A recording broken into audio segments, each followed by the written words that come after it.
Okay, what's up, folks? It's your man Lou here from loopholemarketers.com and makemoneyonlinewithlou.com. This is part two to the video I did a couple of months ago, which is the truth about affiliate marketing or something like that. It should be the truth about passive income and becoming financially independent or rich, because that's really what the series is about, just redefining that so that it's actually attainable for the average person.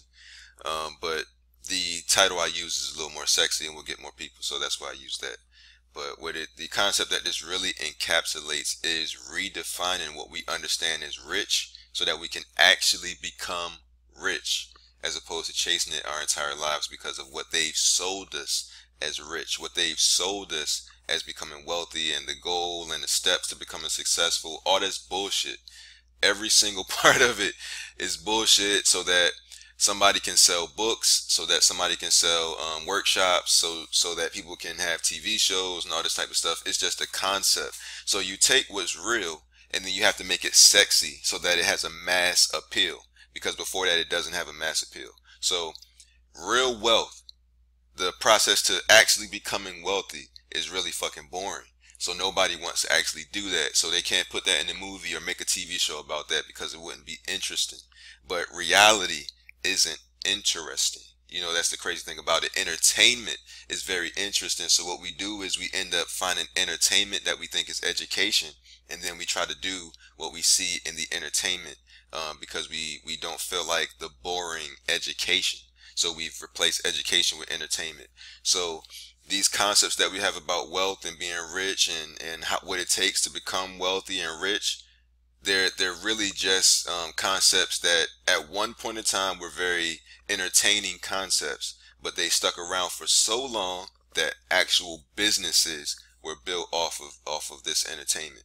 So what I mean by that, an example of that would be like I said, who wants to be a millionaire, right? Everybody wants to be a millionaire, but nobody understands the actual reason that we wanted to be millionaires originally, before it became an concept that was turned into a commercial entertainment aspect, right? So at one point in time, you didn't have an internet, you didn't have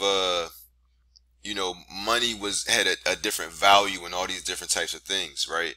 But what $1 million, so the goal used to be, because I was in a company called Primerica, and that was like in 2007, 2008, somewhere around there, 2006, 2007.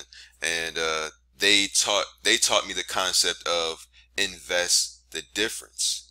Invest the difference so that one day you can live off the interest. The interest. So what they would say is, if you could get someone to invest $1 million into some type of investment that gave you 10%, that would make you $100,000 a year, and you could, quote unquote, live off the interest. Now, living off the interest is another fancy way of saying living off of passive income. So the interest that $1 million would make, if it was invested at 10%, would be $100,000 a year. So if a person could live off $100,000 a year, they'd in essence be rich. They don't work for money. They don't have to work for anybody. Their money works for them. All of the boxes are checked as far as what we think is wealthy and successful. Working for yourself, or your money working for you. Your money makes money. You don't have to work for anyone. Your time is your own. So that concept is originally attached. This is all I'm trying to get you to see at this point, is that concept of being a millionaire was originally attached with living off of the interest. That's the reason why people wanted to be a millionaire, is because you could invest that $1 million at 3% back then and live off $30,000 and be fucking rich. To them, $30,000 was a lot of money when this concept originated. Today, $30,000 isn't a lot of money. So it really is, though, where I come from. But $30,000 isn't a lot of money, so people don't look at that as being rich or being a millionaire anymore. But when a million was a million, you would invest $1 million and you can live off of $30,000 a year. That's the millionaire lifestyle. I need you to understand this. So I'm going to reiterate that a few different times. But that's the goal. You don't need $1 million. You only need $1 million so that you can live off the interest. That's the point.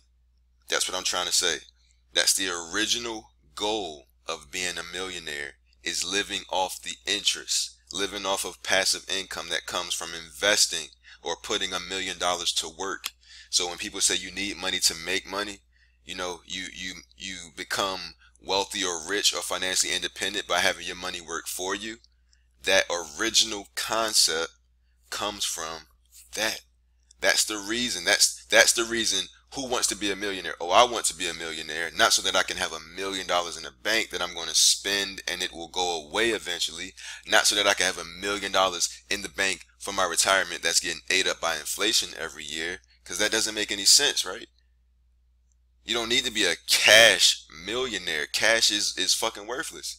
The goal of cash or currency is to purchase assets that make you money, or to put that, like stocks, or real estate or websites, things like that, businesses.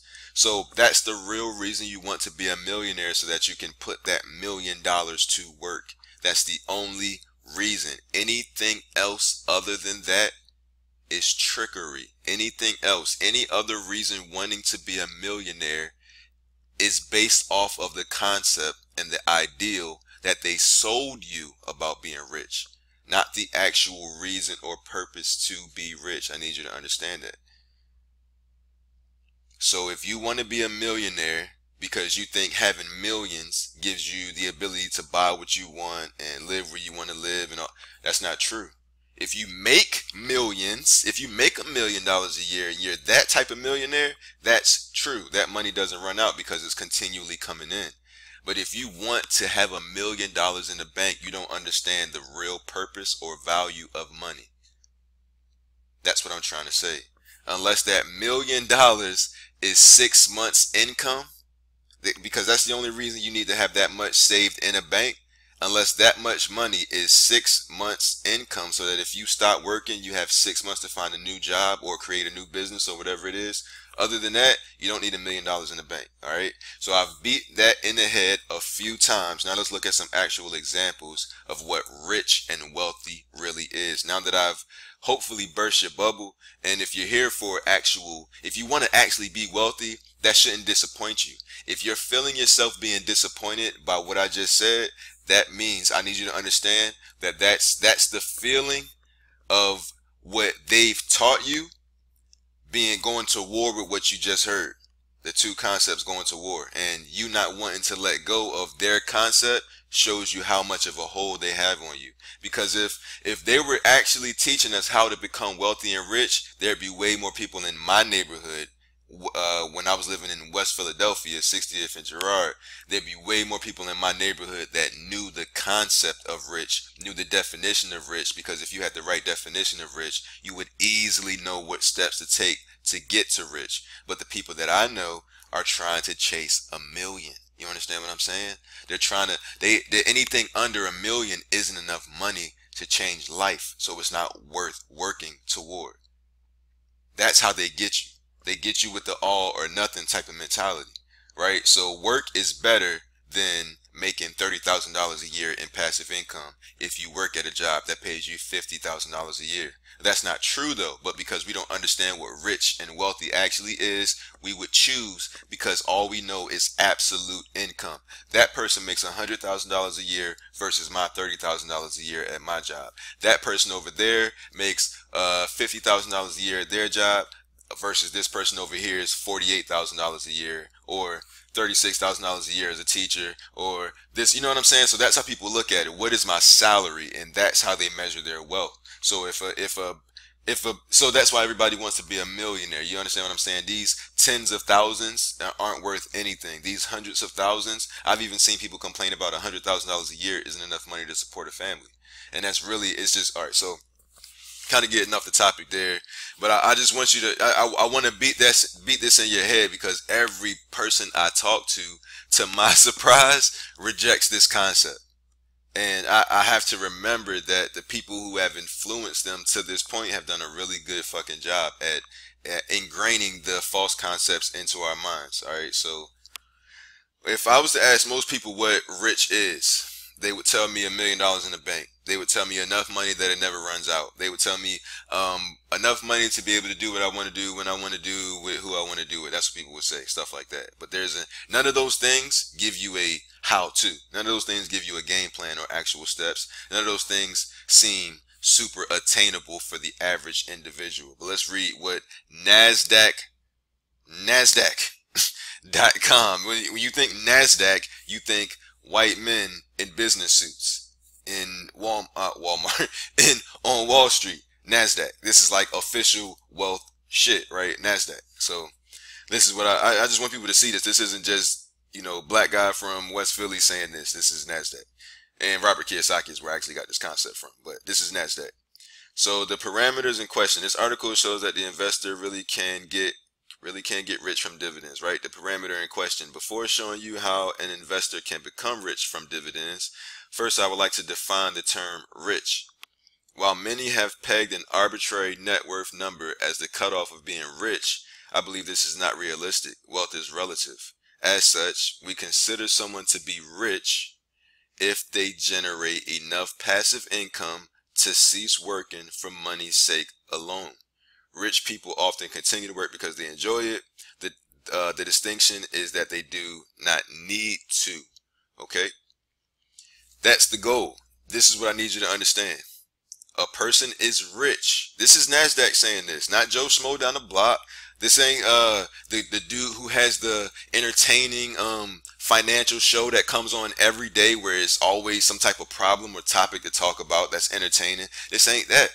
This ain't the dude, this ain't the guy who is selling a book about real estate and he has his top success story sitting next to him telling you about how he did it and you can do it too. This isn't that. This is everyday people economics. That's what this is. Before showing an investor that he can be rich, first I want to define the term rich. It's not some arbitrary net worth, right?